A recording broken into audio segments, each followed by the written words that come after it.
Il s'est tenu ce jour, jeudi 7 février 2019, un conseil ordinaire des ministres, placé sous la présidence de son Excellence Idriss Déby Itno, président de la République, chef de l'État, chef de gouvernement, président du Conseil des ministres.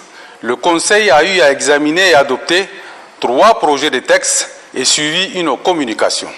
Au titre du ministère de la Justice et des Droits humains, le Conseil a examiné un projet de loi portant organisation et fonctionnement de la profession de notaire. Ce projet de loi découle des recommandations issues des forums et ateliers organisés sur la justice et a fait l'objet de consensus lors du processus de sa révision. Par conséquent, il ne change pas fondamentalement les dispositions antérieures, mais apporte des innovations qui rendent transparent l'accès à la profession de notaire. Au titre du ministère de l'Enseignement supérieur, de la Recherche et de l'Innovation, 2 projets de décret ont été examinés.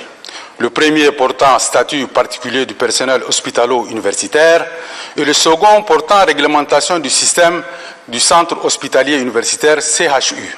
Le décret portant statut particulier du personnel hospitalo-universitaire prévoit la mise en place d'un nouveau corps unifié qui fusionne les carrières hospitalières et universitaires en vue de valoriser la fonction médicale et de recherche pour une meilleure amélioration de la santé du citoyen.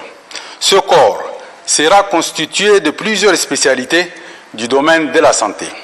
Le second projet est relatif à la création et à la réglementation des centres hospitaliers universitaires CHU.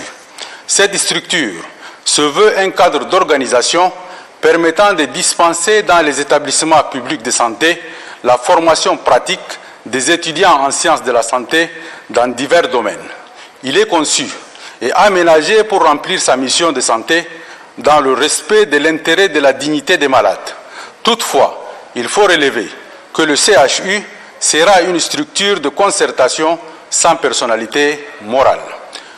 Avant la levée des séances, le Conseil a suivi la communication du chef de l'État sur la situation sécuritaire qui prévaut depuis le 28 janvier 2019 aux frontières nord-est du Tchad. Le président de la République a rassuré les membres du gouvernement que la colonne de mercenaires qui a tenté de faire incursion en territoire tchadien est complètement détruite. Aucune perte en vies humaines et en matériel enregistrée du côté gouvernemental. Une mission conduite par le ministre délégué à la Défense nationale est présentement sur le terrain pour une évaluation exhaustive de la situation. Le président de la République a saisi l'occasion pour féliciter l'armée nationale tchadienne et réitérer ses remerciements à la France, dont l'appui militaire aérien a été déterminant pour l'anéantissement total de cette bande de mercenaires. Commencé à 10 h, la séance a pris fin à 11 h 15.